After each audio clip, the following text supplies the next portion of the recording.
Ayan, on the way na kami sa Fatima Church. Fatima Church ba itong tawag? Oo. Dito nangyari no yung appearing ni Mama Mary, yung apparition na sinatawag noong 1917. May 1917 na nagpakita si Mama Mary sa tatlong bata. O, ayan.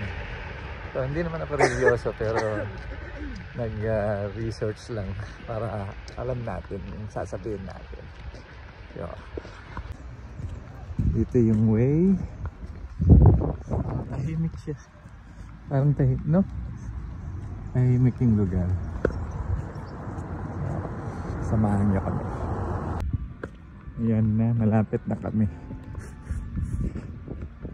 So, yun yung church na.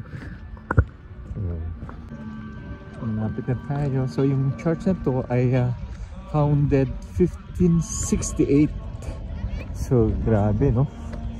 Grabe yung mga gawa ng mga Portuguese noon.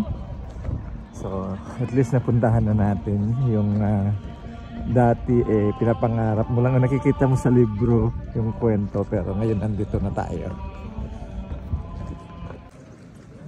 Malapitan na natin yung church. Actually dito nag-misa, pero ito yung main church.